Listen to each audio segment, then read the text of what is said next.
to the second episode of the Virtual Music Roundtable. My name is Steve Hughes. For this special live stream, I've created an open invitation into within the Facebook group, Virtual Music Room. And I wanted that so that we could get a wider range of thoughts on a few topics. I think by now, most of us, if not all of us, have become pretty good at doing the online teaching or figuring it all out. So us as being creative beings and the way our minds work as teachers, I'm very interested to seeing what kind of creative things teachers have come up with. So what we'll do is each participant will be given an opportunity to express their thoughts on the topics. Anyways, a few weeks ago, I posted in the group a few questions to think about. We've witnessed an incredible amount of those creative workarounds and a lot of ingenuity during this transition. So there's also been like a lot of stories speaking to improvements, which has been interesting to see that. I know that in my own teaching, I've been able to make some improvements, whether it be modifying my pedagogy approach or being able to figure out things that for students to do to really enhance their learning process. So the questions, so here's the key. The questions were, what aspects of online teaching has made a positive impact on your teaching and student learning?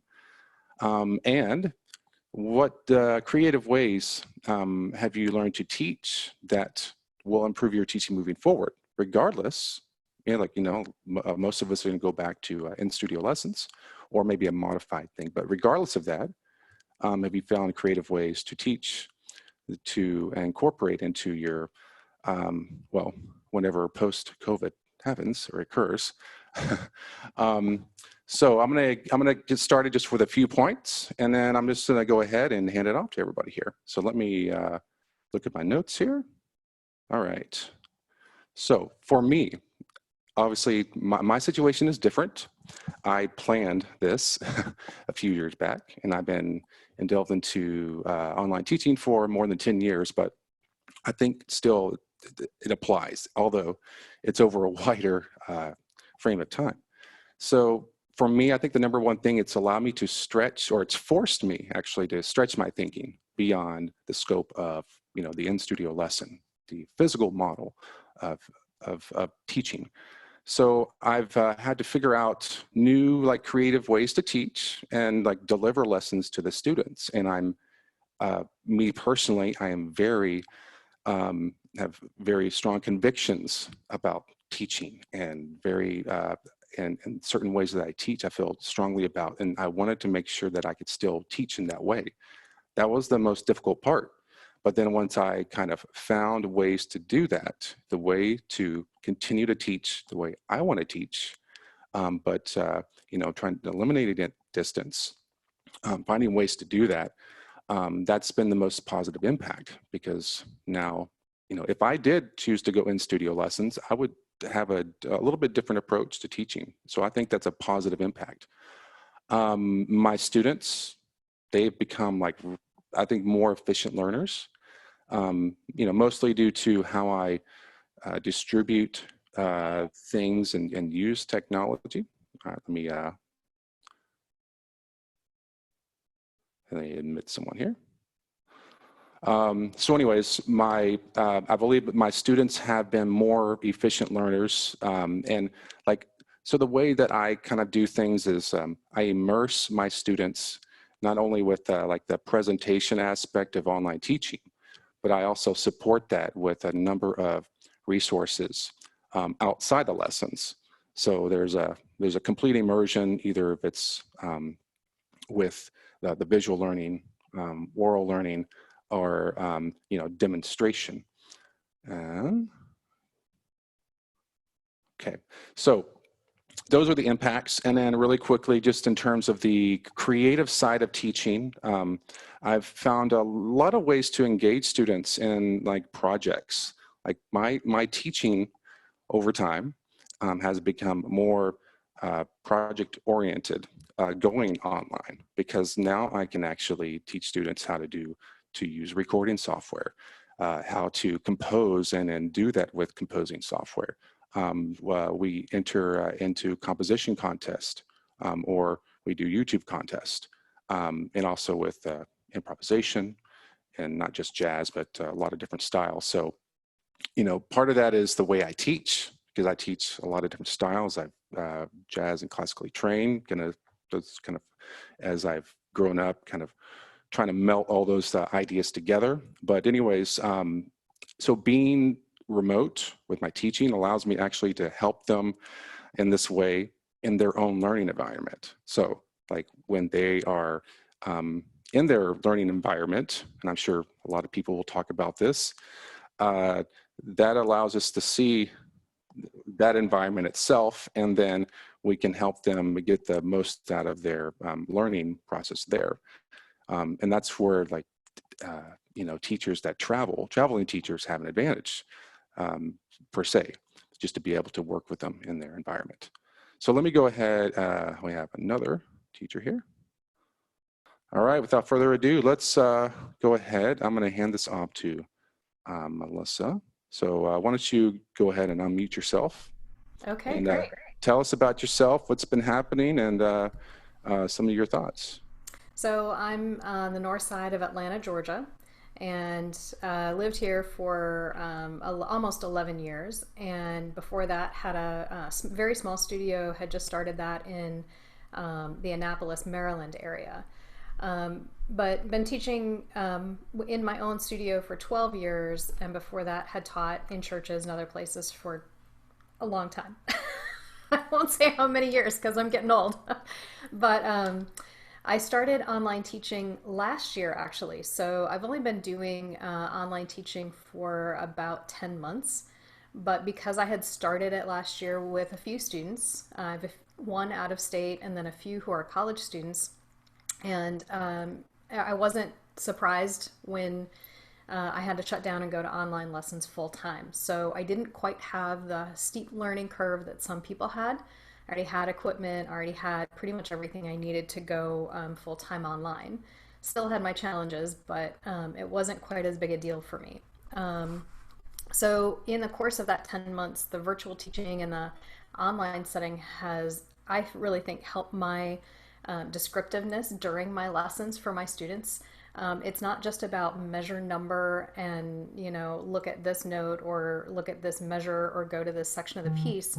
I'm much more descriptive in how I describe the sound, how I describe the pieces, how I describe the phrasings, how I describe the articulations. And in making those much more descriptive online, students are sort of, oh, okay, yeah, I can imagine that, or I can hear that when I play it. And that's also how I'm getting around the sound issues. I know a lot of people have complained about sound, you know, as they're playing back and forth on instruments. And it doesn't so much bother me that I can't hear exactly how something sounds with a student, as long as I can ask them, does your staccato sound like raindrops on a tin roof to you? And if it does, then you're doing it right. You know, or how does the pedal sound on your end? You know, and if we're working on a romantic era piece, you know, we can talk about half pedal and, you know, does it sound like that dreamy kind of a sound where the notes are connected but not completely muddled? So I'm much more descriptive in how I'm working with them through their material and asking them to take more responsibility. I agree with Stephen, like your students become much more efficient and they take on more responsibility for their own learning, but also for their own sound creation, as long as I'm giving them prompts for what to listen for. And then I'm also demonstrating a lot more.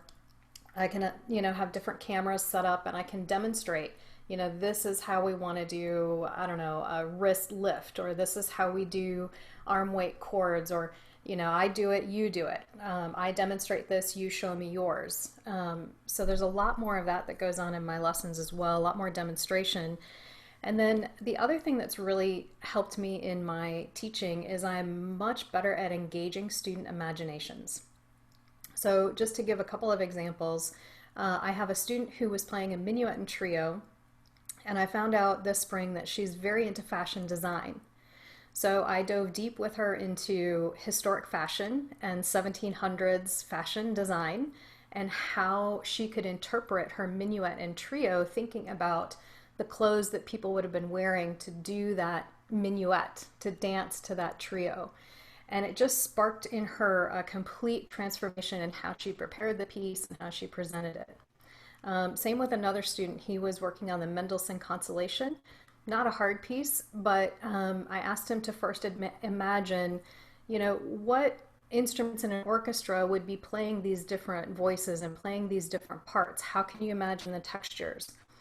And then we moved on to like choir voicings, soprano, alto, tenor, bass. What voice is coming through here? What voice should come through? How are you expressing the soprano? How are the bass and soprano related? And how are you expressing those as you're playing? So my teaching has been much more imaginative and engaging. I'm trying to engage students' imaginations as I'm working with them, and it's been a really great experience for me to do that and for them as well. And then the last thing is really just my tech knowledge. My tech base has been increasing, and I'm upgrading all my hardware this summer, and I'm dreaming more about what teaching can be like in the future. So that's it. Those are awesome points. I love the description, and yeah, like being able to, and I think that's something that we need to do anyway. So it's one of those things where we learn and we enhance, and then we start incorporating that more into our teaching. Okay, well, let's see. Up next, we have Mike Dawson. Why don't you go ahead and tell us a little bit about yourself, where you're from, and what's going on with you and teaching. Good morning and good afternoon, everybody. My name is Mike Dawson. I'm based here in Dallas, Texas. I studied with Thomas Uchtmann, a Juilliard graduate back in the 1960s. Uchtmann is studied with Yosef Raif, who has, as a progeny, a number of the great Russian pianists. So if there's a school of thought, that's my background. I'm a jazz musician. I also work as a songwriter, own a publishing company here. Last year, I was in the middle of transitioning my music education business into something called a makerspace. And a makerspace was going to be a brick and mortar school beyond music. It was going to be STEAM education, hands-on learning. And I was in the middle of all that when this happened, this that we all know about. So here I am. Everything went online. Cameras, action. I have no idea what I'm doing, but we're going to figure it out. So I guess the big takeaway in my doing the teaching online exclusively was that where I was teaching most of my students who are immigrants from South Asia, India, China, the Philippines. That was my client base. Some of my families and students didn't even know that pianos didn't have to be plugged in, and so that's always a very interesting concept. We take it for granted, but certainly not everybody has that understanding. So I would go into people's homes, and there would be the Casio, and I would have nothing to play on. I said, hey, I got to play an octave. Well, there's only 50 keys, so I guess that's out. So now here I am. I got my motif behind me. I just bought a Steinway piano. It's showing up next week. I must be out of my mind. There's no money, but here we are anyway. I'm going to do it. And so, I get the demo like I used to be able to do years ago as a full-time performing pianist. I can play the Chopin etudes. I can play the Bartok, and I can show them that skill that they never see, when I'm sitting there playing their five-finger hand position stuff. Now they see me as a full-blown pianist and guitarist, and so that's a big improvement because I've got all this skill as a recording engineer and as a touring musician. Well, I was a touring musician until all this happened. But, so that's a big deal that I'm able to show things in the full-on performance mode. And, of course, it inspires the young kids that they get to see me as I really can play. Because a lot of times they don't come out and see the gigs that are no longer happening. But anyway, the thing about, that I'll shout out for Steve is that he made me aware of all the technology that's available, all the all the different pieces of software, whether it's Cordy or Midiclus or a Sight Reading Factory, all those kinds of things I'm starting to dive into, smart music, and I'm going to implement all that into. So there's a little bit of learning curve to figure out how to make that work. But what's in the future? I would say that the bottom line is that I'm full on online learning because I don't think things are going to change soon. And I want to support my students. I got 50 students. I want to scale it up so that I can support other teachers. Not necessarily that I'm going to bill people for that expertise. Kind of like what Steve's doing is that he's just sharing big time. Open source philosophy. I'm totally on board with that. That's why I did the Makerspace. It's all about not keeping secrets. It's all about sharing. So that's why I'm here today, to hear what you all have to say.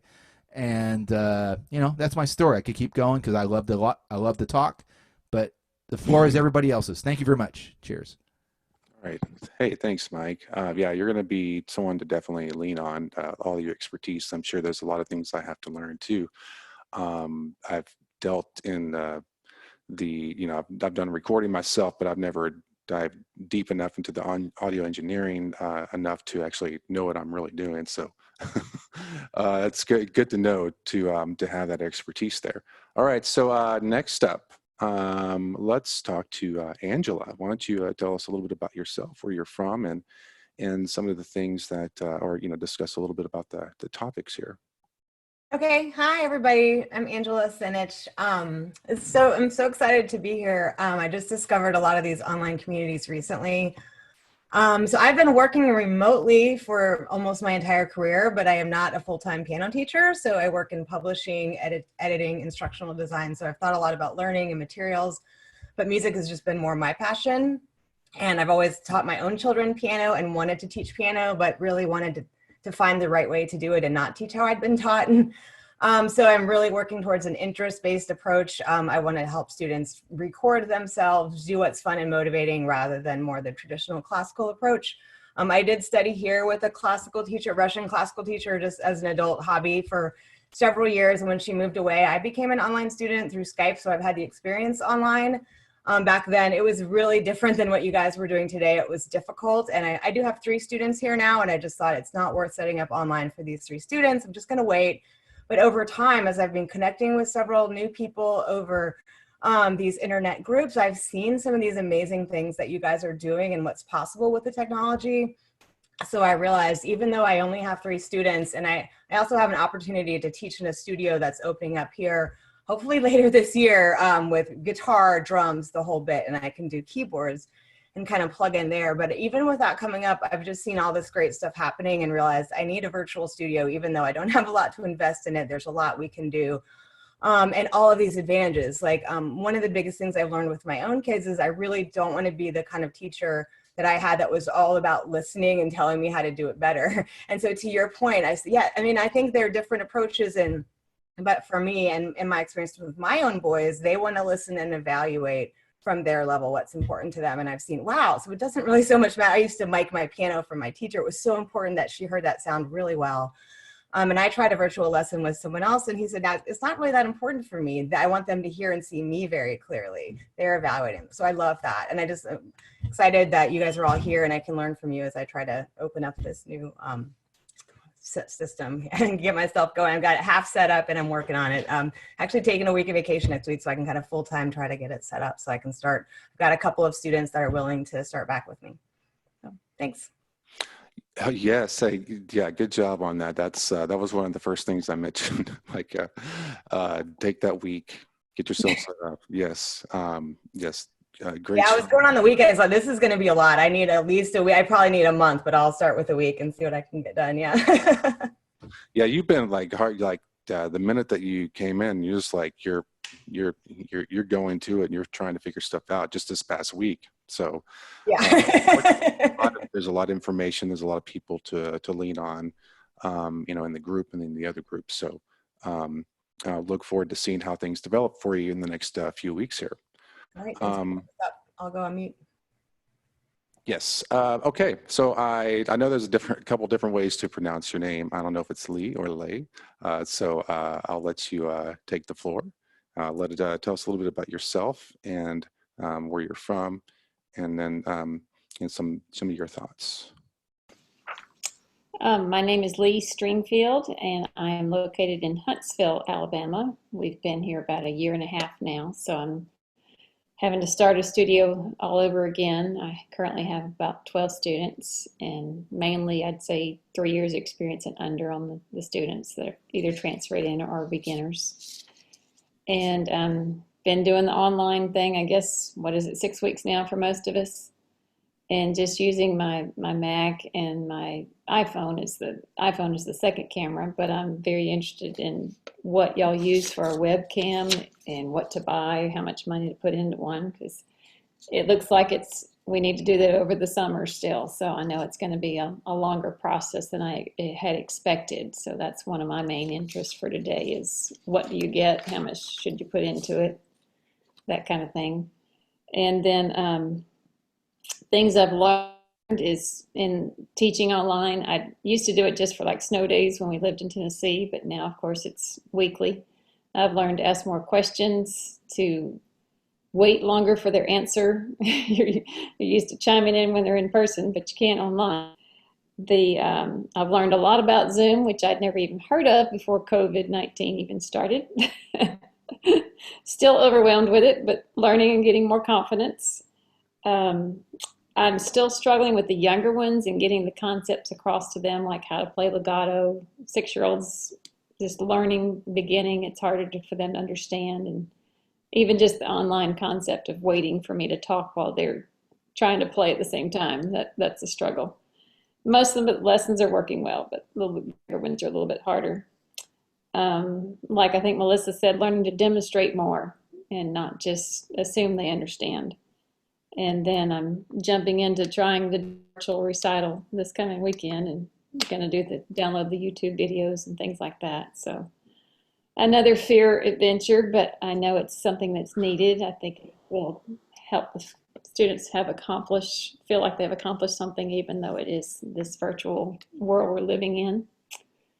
And you asked what all I do. I'm also a church accompanist at our church. And of course, that's been put on hold. Mm-hmm. So we'll see when that opens back up. Church accompanist here as well, although I haven't had a gig this past year. When we moved, I didn't want to look for a church gig, and I haven't had to, fortunately, due to being able to sustain my business. So, but I wanted to ask you real quick before we move on, because you had mentioned questions about, I think you mentioned possible questions about gear. The webcam, yeah. Okay, yeah, we can do that real quick. Yeah, it was, we were at this discussions more about kind of about what we've been through, what we've learned, and all of that. But no, we can I think we can squish that real quickly here. I think Melissa just posted in the messages the Logitech C930 is what she has. And look, it could be based off availability because, okay. Supply and demand is an issue right now. I think it may have tapered off a little bit. I've seen some of the things that I normally would have students or teachers get starting to kind of creep back into stock. But yeah, the Logitech cameras, either the C920, the C930, that's if you can get the C930, it's a step up, but it's a lot better. It's really more adaptable to like any computer, and it's a really crisp picture. And then there's models up that. But are you wanting to do, like an over-the-top view or just a regular? Yes. Okay. So look, we can, just basically there's a few different ways to do it. You can mount it from the wall. You can have a mic stand with an extender and then with an adapter. There's a lot of different ways to do it. It depends on your space. And, you can have it behind you. Wouldn't recommend that. You can have it behind the keyboard. That's what I usually recommend if you have the space between the wall and the instrument, or you can have it to the side. Either way you do it, you can figure out there are ways to mount it and to get to where the webcam is a certain height. And then when it's looking down, it's grabbing the entire picture, the entire image of the keyboard, and then getting a nice, you can put it at a particular distance to where you're not getting too much or too little. And then there's actually Logitech comes with a capture app that you can basically kind of do some zooming in and out with to do that. But it's really easy. Once you plug it in, it's plug and play. You go into Zoom. It shows as a camera, and then you can toggle back and forth. And we have a lot of discussions on the webcam. That's one of the easy things that you can do right away. Okay. Is the Zoom going to limit anything on the webcam? With The update of no, the Zoom update basically, if you're, the only thing that it is limiting right now is people that use a virtual webcam, which is not the same as a physical webcam. You may have seen a post that so it's just more, it does require now a password for all your meetings now, but so you just need to go in and make sure you have your settings right. But we can definitely take care of you on that in the group and get that worked out. Thank you. All right. All right, let's see here. And we have some other suggestions there, it looks like. All right, next up, if my trackpad will let me scroll. Amy. So I remember meeting Amy. You're from the Plano area, right? You can go unmute yourself there. And we did a quick session, like when this all started, like I met with like 10 teachers, like that first couple days. And she was one of the first teachers that I met with, just to do like an hour session of just meeting through Zoom. So anyways, I'll let you take the floor, tell us a little bit about yourself, and then ways that, positive impacts you and your students, and maybe some creative teaching ideas. Okay. Hi, I'm Amy. I'm in Plano, Texas, which is north of Dallas. And thank you, Stephen, for helping me when I was like in a panic mode. Like, what should I do? But I started online teaching in around 2015, only with a few students, and I used FaceTime and Skype. And this time, I didn't know what to do with Zoom, and everyone was talking about Zoom, so I learned how to do it, and then I'm mostly doing Zoom, some Skype lessons right now. I have 3 high school seniors who are supposed to give a graduation, like senior recital at Steinway Hall, Plano, and it's canceled.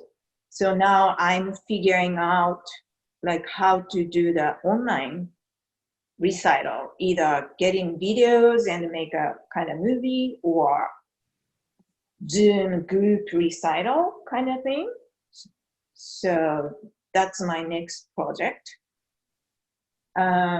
Steven mentioned about like sharing a Dropbox with students, and I tried it, but it was a little bit confusing to me. So right now I'm using Google Drive.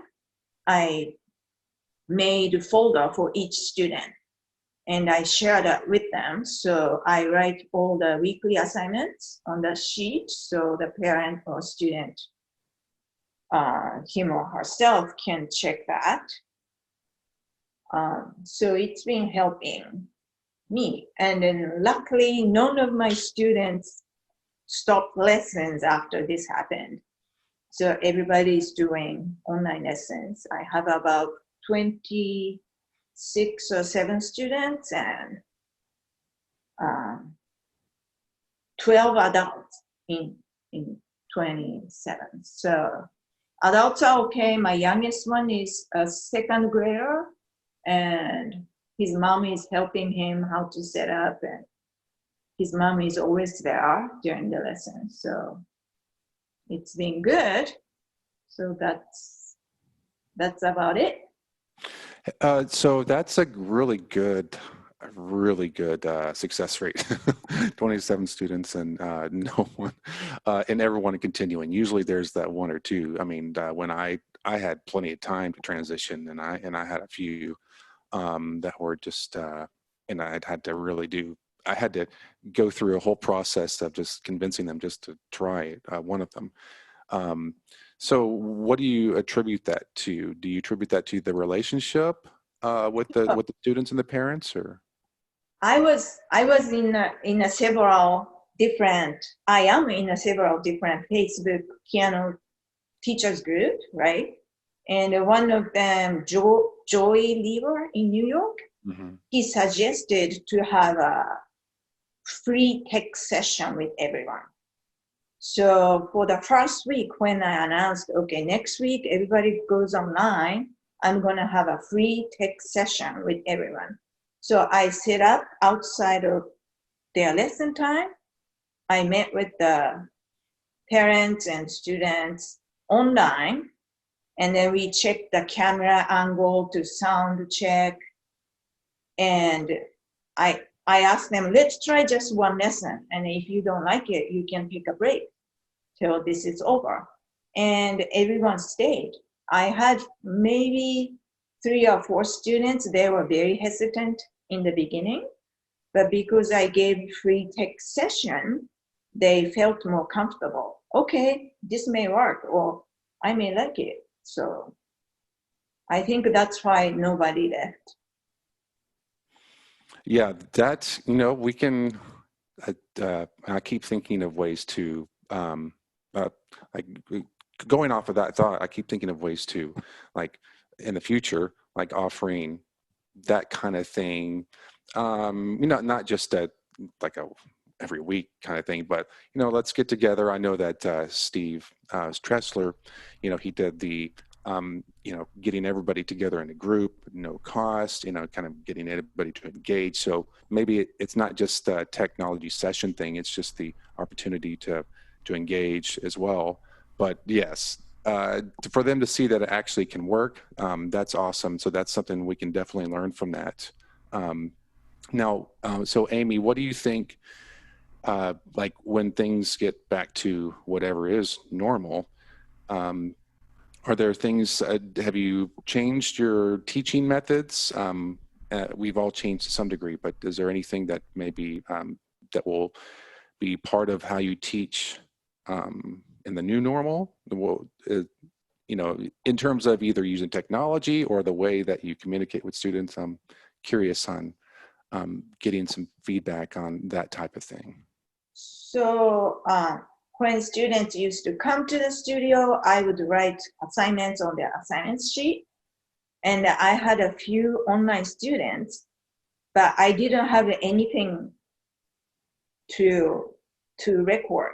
Like on my end, they were writing their own assignments. So the following week, I was like, okay, we worked on which section last week, or I didn't remember exactly. And now I have everything on the Google Drive for each student and what to do and what's expectation for the next week. So I will continue doing that. So I am more organized. There we go. When I have in-person lessons. Yes, I was hoping someone would bring that up so I wouldn't have to. No, yes, digital communication and organization. Just, it's right at our fingertips. We have everything, we already have this space to operate. We're already having to use technology. So, no more scattered papers and extra copies laying around and papers that have notes from like 3 or 4 weeks of lessons. And that might still, it just depends on how organized we are as teachers. But I think that this whole process can help us to just be a little bit more organized, even if we don't do online teaching moving forward. We have a better system to work with, and everybody knows about cloud now. If you didn't before, now you know that you have things. You don't have to even pay for service. Well, yeah, you can have free services, free cloud services up to a certain amount of storage space to where you can just be able to communicate with students and share files and all of that. So that's a big one. That's a really, really big one, because that's a big part of what I do. And that I didn't mention that at the beginning, but it's because I didn't want to be, that's it's the obvious thing for me. So, so I'm really glad that I wanted to get that out of you, so you could get people thinking about that. And you know, there's always ways to even improve that. There's new and more efficient ways to improve how you're getting files to students, how you're getting video to students, and how you're, you know, supplementing the lessons, and you know, storing things and all of that, because that is what really takes the most time, to be honest with you. Like in between the lessons, and like are we spending more time than the actual lesson time, not just planning, but getting things organized and trying to figure stuff out, getting frustrated with trying to send a large video from our phone via text message when it's probably a lot easier just to save to Dropbox or something like that. So there's just a lot of little things when it comes to the organization and how your kind of system with your students that you can improve, that'll give you more time to work on other things, spend more time not teaching. Okay, so let me see here. Let me go through my list. If anyone, okay, so Dawne came in a little late there, but oh yeah, okay, so you did say you wanted to participate. So why don't you tell us a little bit about yourself, where you're from, and the things that, and some thoughts that you have so far from the discussion. Thank you, Stephen. Welcome, everybody. I seem to do an awful lot of waving, a lot more with my students than I ever used to. My name's Dawne Mechlinski. I am a piano and voice teacher and a full-time music director at a church. So piano, organ, directing, singing, the whole bit. First, I have to say, Stephen, how grateful I am to you and this forum. You were instrumental in getting me going and getting me set up back in March. I was fortunate. I'm in Jersey. I'm on the Jersey Shore, right in the heart of the pandemic. It's pretty bad here, unfortunately, and it's probably going to be a while until we can return into some type of normalcy. However, I was lucky that I felt I was about 2 weeks ahead of the craziness, and was able to get, I have the Logitech webcam 922 Pro, I have the Yeti microphone. It took a little doing to figure out how I was going to do no headphones on my ears, which was driving me crazy, and I use my Bluetooth, which helps a lot. Very happy with my setup. I had some equipment from church, so I was able to use microphone stands to hold my webcam and to hold my tablet for the overhead, and so it's worked out that way very well. And then taking the time to understand Zoom and understand everything, you know, the new concept of the actual component of teaching, I find that I have to be quiet a lot more because I have to listen and wait. And so it's teaching me a lot of patience. I used to do a lot more hands-on with my voice students and with my piano students silently, which I've now had to learn how to articulate, very much like some of the other ones that you've all indicated. I would say some of my biggest struggles are probably the different internet settings that the different students have. I have a particular student who has really poor internet, and she will, throughout her lesson, indicate how I sound to her in garbled, stuttered conversation. So that's been frustrating because I make a point to make sure there's no live streaming going on my end, and I shut everything down on my computer so that there's just my Zoom. I'm the closest I can be to my router. However, they are not necessarily as lucky. Also seeing some of their setups and, you know, having to rearrange and adjust piano benches and keyboards, and unfortunately not all parents are 100% vested in helping. Usually it's a big brother who comes in and goes, here, I got you on, and you're here, go. And I have a little student trying to adjust her camera over a shelf or something like that. So the logistical part is still in motion. I did take the time to make a setup checklist for each one of my students, and I continue to send it weekly. Every time I send the Zoom Evite, I send vocal exercises, and I also send this setup checklist just in case they need to see what the setup is again. And even with all that, sometimes it doesn't sound very good. And I'm learning to deal with that sometimes. And gratefully, if it was in my ears and the headphones, which was one of my things that I just was not really appreciating as a musician, at least with the Bluetooth, I can kind of turn it down a little bit. And I can turn it up just a little bit, depending on what I want to hear. So I think that learning in this process and knowing that I'm probably going to be here in this situation of teaching online longer than I had expected when I first started this, I'm adjusting, and I'm kind of really adapting to that. There are many pluses I find to teaching online. Here in Jersey, I think we're going to be in this at least until fall, if not longer. So that'll be an ongoing situation. I have 24 students. I lost 2, but I also gained 4. I did a kind of put it out there, healthy and, taking care of yourself and doing something that you're adapting to a new skill during this difficult time. And that kind of resonated with some people, so it was good. So I moved up and then lost a couple, but the one student who I had lost, she was only with me for a few months. She was a first grader, so it's understandable. I would say that my questions to all of you, I'm trying to figure better ways about the time lag. I know that there is a time lag, and I know, Stephen, you had just done something recently where you were testing the jam session blaster, forget what that was called. Jam Kazam. And Jam I will Kazam. say, just real quick before to interject with that, Sure. I would not really suggest that for a teaching environment quite yet. There's still a lot of things that are, there are a lot of professional musicians that use it, but because they're very familiar with how to adjust the audio settings and how to, that's what they do. They record music and all of that, and so they're very in tune with those things. Troubleshooting, a lot of troubleshooting. So potentially it might be a really, really good thing. But anyways, I wanted to make sure to interject with that.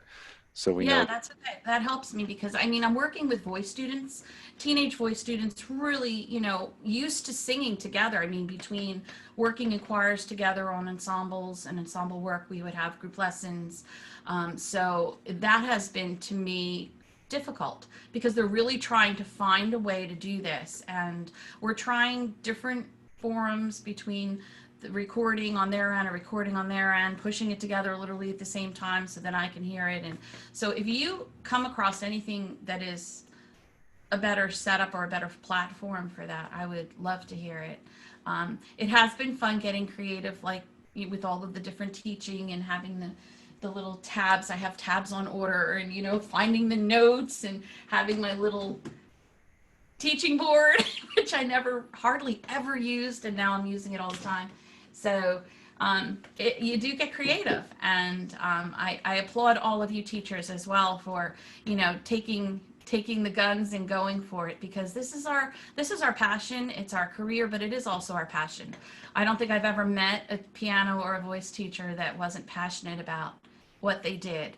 And our goal and our heart is obviously in creating and projecting that music down their arms, into their hearts. And so we have to keep that going. We have to find new ways and new creativity. So thank you again, Stephen. Oh, and the Zoom, I'm on that Zoom security email so I can see everything that's changing. Boy, has that helped. Yes. Because I've had to answer an awful lot of questions with parents.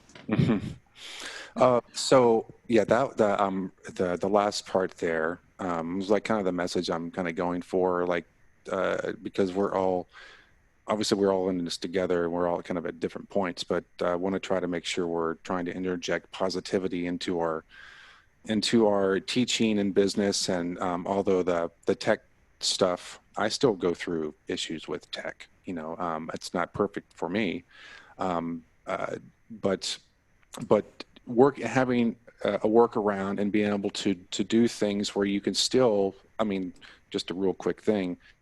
I have all my students record their progress, especially my intermediate and advanced students. And so, going into their lesson, I have a certain amount of, I know what my expectations are. I know what things I'm listening for. I can actually hear tone quality and control and expressiveness, rather than the obviously the little garbles that happen. But uh, just so like during the lesson, that is our time to engage and to talk to each other and or to demonstrate or talk about new concepts and things like that. And then I think where the creative workarounds really come into play is how do we get from point A to point B? How do we get them to help them to make progress in a certain area where normally in studio it would be fairly easy to do. It's a routine for us. So those like little things that sometimes we take for granted when we're teaching, and so now we have to figure out how can we. So those are the things that I'm trying to like really hang on to here. Be like, these things are actually working. They're different, but we're still getting, we're taking a different path to get there, but it's still, productive. We're still being productive as teachers, not only just keeping our relationships, but also in communicating, but, doing specific things that are a little bit more difficult, like, teaching technique or continuing to progress to working towards goals, right? These goals, whether it be, recordings or auditions or recitals. Okay, so let's see. I want to make sure before I hand it off to Steve, if anybody else wanted to, I don't think anybody else mentioned that they wanted to chime in. So Steve, why don't you go ahead and chime in and give us your thoughts. All right, sure, everyone.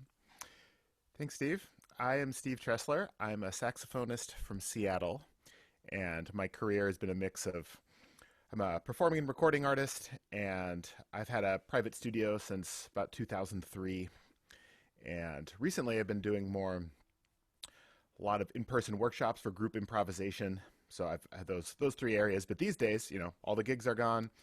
The in-person workshops aren't happening, and I've been going all with moving my private studio over to remote teaching, as we all have, and also expanding what I'm doing remotely. So there's a couple frames I've been thinking about as we've been going through this that might be helpful for you to consider. One is, what are the areas? Well, we all know what the barriers are. I love playing duets with my students. You can see, I accompany them on piano and drums all the time. In real time, there's just not a good way to do that in the way we used to. So we've all got a list of the ways that things are more challenging. But in what ways has the technology enhanced the experience, and what do we want to keep going once things return to? I don't know what the new normal won't be the same as the old normal, but what do we want to keep going? How is the technology enhancing the experience? So for me, one thing that Stephen had mentioned was I've been doing weekly master classes, which have been less about coaching and teaching, but I bring everyone into a group Zoom call. Kids are performing. I use that as a performance opportunity for kids to play. I have maybe 3 to 6 people perform something they're working on. Could be a work in progress, and we do some kind of crazy group improvisations with latency because there's a delay, so we do some kind of atmospheric things sometimes. We even watch some videos, have a hang, but a lot of these kids are feeling really isolated, so being able to even have an informal performance and see each other and hang out. Last time I put them in breakout rooms for kind of like a theater game improvisation thing, and they really dug it, and I know the parents appreciate that. It's just another way that the kids can feel more connected, but I'm going to keep those going for sure. Other things have expanded, picking up some more remote teaching. I've actually been teaching remotely at a couple colleges this quarter that went all online and needed some saxophone instruction. And so I have certain students I'm going to keep working with because logistically it's not possible to all be in the same area. And I've been pre-recording some more things for students, like practice tracks for duets, or if I'm teaching a song by rote, I'll record myself playing it with a metronome, or for improvisation, call and response. I play and you copy it, or you respond with something different. I was pre-recording a bunch of those, and I was having some really good results with students, and I ended up putting up my first online course. I can share. It's an Intro to Blues Improvisation. It's up for free, but people have been donating and so that's actually turned into an income stream. Even though it's a free course, I'm actually getting a revenue stream for my first online teaching product, which has been super cool. I've been thinking about it forever, but until the shutdown, I never really focused on it. And yeah, big help to this group for helping me get online, get this class going. It's been super helpful for Stephen's expertise and other folks who've chimed in to make this more smooth process. Okay, so that was one area. What areas the technology make things better? And then the other sort of is a thought experiment, or I'm actually doing that. I'd like to go back to in-person stuff when it's possible, but I'm operating with the framework. Okay, how would I set myself up so if I just want to do remote teaching 100% ongoing, what would I need to set up now to make that happen? So when it's possible, I will be going back to in-person, but I'm just running my business now that we don't know how long it's going to go on for. So what would it take to make this thing run as long as I need to? Or if I wanted to, move out in the mountains like Stephen, and, there's some advantages of going all online. So what can we do business-wise to make it keep running once we can move from survival mode to hope we can keep what we have to make this thing run? So I can probably go on and on, but yeah, those are the couple things. What part of the technology do you want to keep going? And then if this was going to be, if for the next 5 or 10 years you're teaching online 100%, what would you do now to make that work? So I wanted to jump off your point real quick about courses. So, as a piano teacher, I think that, and I have a pretty good grasp and reach into all the piano teaching groups and to our community. So I think we can start actually looking at courses as a really good option for us.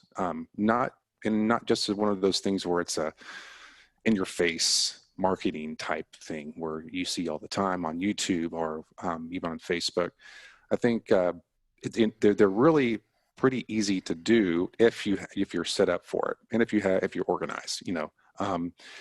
If you're scatterbrained and it's hard to do multitasking, making courses may not be the best idea. But what I wanted to mention is, like, Steve, over the course of 2 weekends, put together a really good course, and because I talked to him about it, because I've been wanting to do the courses for so long, mainly like for my students. Like, I wanted to have, because I make tons of videos to support my students' learning, the remote learning outside of our lesson time. But then at a certain point, I was like, I need to repurpose this content, because, if I do want to have an additional stream of revenue, or even having an option for students just to do the courses, taking it from a legitimate teacher and not just some random dude who's just putting up teaching videos, so like, I think that, I see guitar teachers do it quite frequently. I see other musicians in other fields do it. I don't, I see a lot of piano players doing it, but not in kind of our trained piano teaching field. I don't see a whole lot of teachers, hardly any, with a strong pedagogy background, especially, that are doing teaching videos. So I think there's not just a good market there, but it's also pretty easy to do. And what a resource to have for your students, regardless of teaching online or just going back into studio, to have that support system when they're not in the lesson.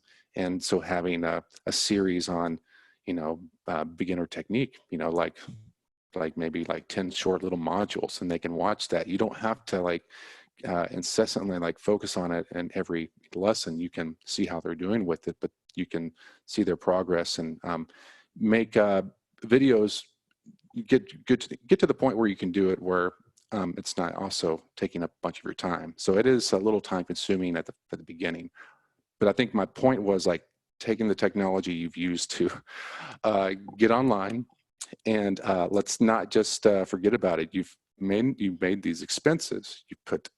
You've committed yourself to doing this for your business and for your students, for your families, everybody involved. So you already have probably most of what you need to create some content, and then in the long run, you could actually have additional revenue, and also give a greater support system for your students. Anyways, I just wanted to chime in with that. I think that's a really big deal for me. I'm going to start doing that more. But I do want to hand it off to another teacher, Michelle. Why don't you tell us a little bit about yourself and some of your thoughts? Yeah, go ahead and unmute yourself. Hear me now? Okay, hi, I'm Michelle Charles, and I have taught flute and piano lessons in the suburb of Knoxville, Tennessee for about 35 years. Absolutely love it. And I also teach parts to our worship team at church, which of course has been on hold. I go back to singing this Sunday, a little nervous about that, but we're doing lots and lots of social distancing as we have a rather large church. Teaching online has definitely been a learning process. I have been using Skype just because so many of my students were familiar with that from school. So we've gone with Skype, but I'm open to Zoom. This is the first time I've used Zoom, and it's nice. I like it. So, we may look at that in the future. I've kept all my students at this time, and I love what somebody said about the idea of advertising for safe online teaching. I hadn't thought to do that, so I was just hoping I would keep the ones that I had, but I've lost 3 students this year because they moved. So I have contacted them again and said, hey, here's where we are. We could pick up lessons again if you'd like to, but yeah, I would like to reach out maybe that way. That's a really good idea. And I agreed with Melissa on, I've become more descriptive with my online classes. And this week in particular, I had a flute student that during her lesson, her little bird flew over and sat on her music stand while she was playing. And she has a little bit of problem with, which is amazing because she's so good at art, but she has a little problem with imagery. And so I said, there sits your bird, let's use that. And I think that was an inspiration to her. So that is not something that would have happened in my studio. So it was really cool that that happened during her lesson time. My biggest concern right now is I'm getting ready for an online recital, which I have never done. Most of my students have iPhones, so I've not had any trouble, but the couple that do have Androids, I've had some trouble getting their videos to work. And one in particular, his sustain pedal is, I don't know what it is. He said it's sustaining at home, but it's not coming through on the recording. So his beautiful flowy piece is very choppy. So not sure what I'm going to do about that. But this is definitely a new world, and I'm so happy, Stephen, that you've done this, and I've really kept up with everything that everybody's posting online. It's super helpful, and thankful to be part of this community. Great. I love getting perspective from other instruments and teachers, and that was like one of the things when I started the group. I wanted to make sure it was a melting pot of influences because we all have our different challenges, even though the online teaching for the most part is kind of the same in the adjustment. But what I was just going to ask you real quick, as a flute teacher, did you have to make, I'm sure you had to make adjustments with miking, or, because that's a pretty strong frequency, with the flute. I know that Steve Treseler had to make some adjustments with teaching saxophone. I didn't, were you able to make adjustments with flute and sound and all of that, or? As far as my students, we did have to work with a little bit, just the placement of their device, whatever they're using, because it could be overwhelming and distorted, at times. But yeah, once we got the placement right, everything's been just great. So now we're kind of having to work with I have sent them the accompaniment for their piece, and they're playing that in the background while they play their flute. So I'm still trying to work some of that out. There may be some other avenues I may need to look at on that. I've thought about them sending me the flute piece with the metronome click in their ear, and then me taking my recording from home and putting it with that. Makes me a little nervous. So we'll see how that goes. So I had one note here. I made some notes here, but one thing I was really interested about, and that I want to do actually incorporate into my lessons, is the weekly tech checklist. I never thought about doing that. That's really cool because I just have it in here, and then if we need to troubleshoot, I just troubleshoot in the lesson. But there will be sometimes those days, especially towards the end of the day, where I'm not as my tech mind is not where it needs to be. I need my resources for teaching, so it'd be nice for the students to have that on their side, and I don't have to like go in and share screen and do all that with them, which can be, you know, for me it's usually pretty easy to do, but at times I'd like to have just like a checklist. So I do like that. Or, you know, also just a troubleshooting guide, a quick troubleshooting guide for the students on their end as part of their routine there. All right, so did anybody have any, and you can just chime in, if anybody had any thoughts responding to what somebody had said, maybe wanted to just go off on a tangent for a few minutes. Yeah, is that? Looks like Mike has got something. Okay, yeah. Yeah, just real quick on the recital stuff. And of course, we're all trying to figure out recitals on how to do it, but without adding too much pressure. I think the biggest thing that I've been noticing over the past couple of months or so is, you know, everybody's pretending that everything's just fine. You know, it's everything's chugging along. The paychecks are coming. You know, the food's being delivered. You know, all these first world problems. Okay, so having said that, what I did for my recital was I said, okay, I'm not going to ask them to do it live on Zoom, just to record their part. And whatever it is, I'll figure out how to edit it together and make a recital for them. But my slight different approach is because I'm a Japanese anime nerd, and I know I don't look it, but I am. Go Totoro. Okay, so here we go. So the thing is that I wanted them to do it all in cosplay. That gets the family involved, and it took the pressure off of it because I made no deadline. I don't care if it takes them a month to do it. And so that's sort of my approach of all of this. I have almost 50 students.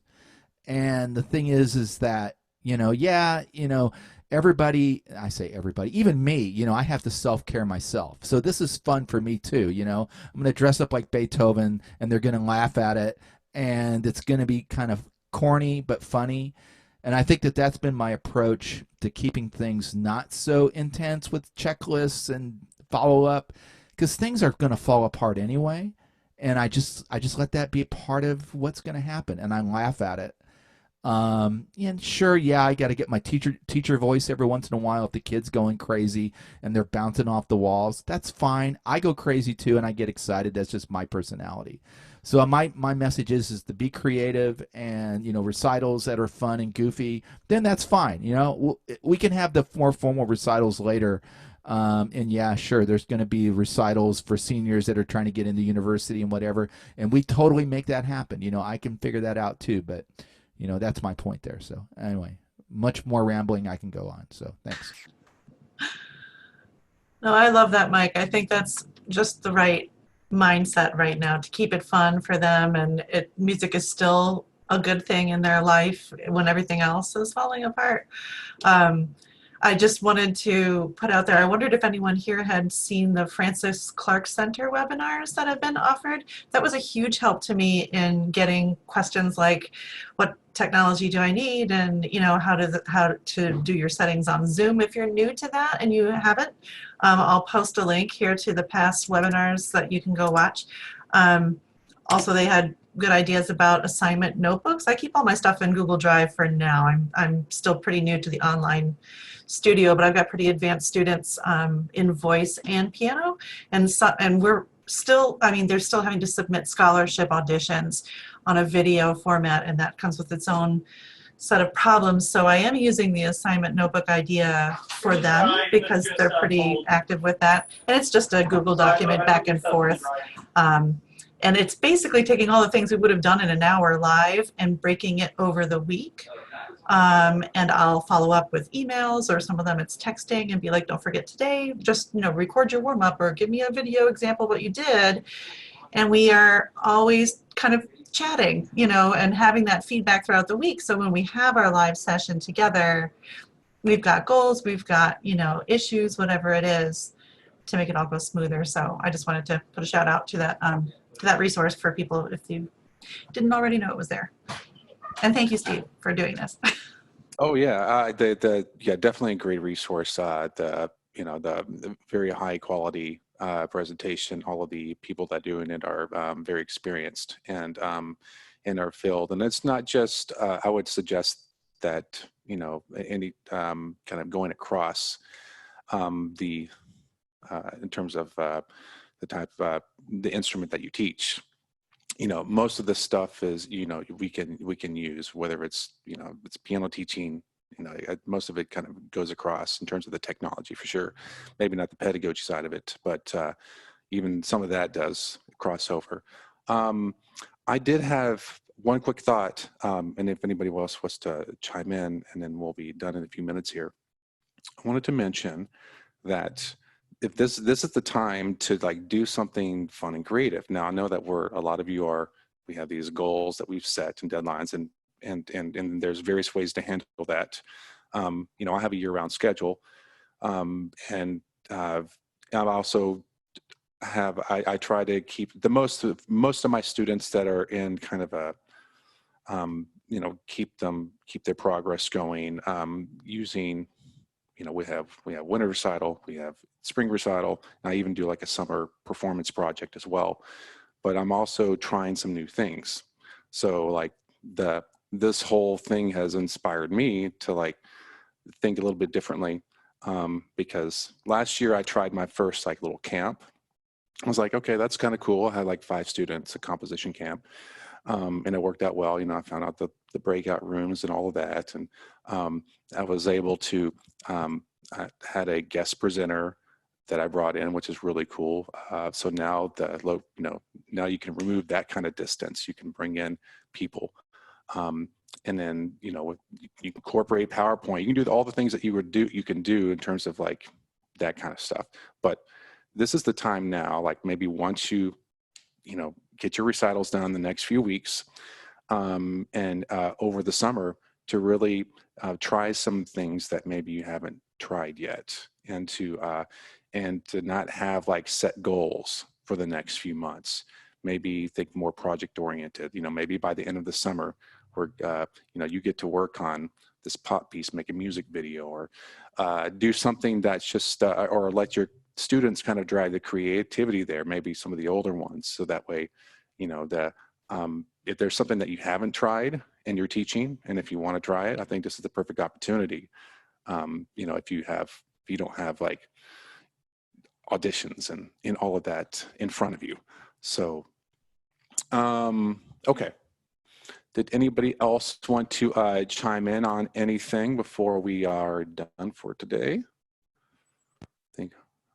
Okay, we're good.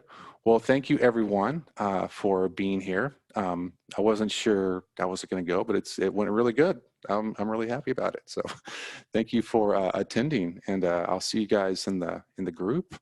And good luck to you guys this week, and for all the teachers doing the recitals. I'm in the thick of it too. I got my deadline for the end of May, and I'm doing some crazy collaborative project that I added on to the mix. So that's why I'm not really in the group as much right now, but I'll try to stick my head in a little bit every day just to see what's happening. So, Thank you, Steve. All right. Good luck to everyone, and have a good day. Thank you so much. All right. Bye, guys.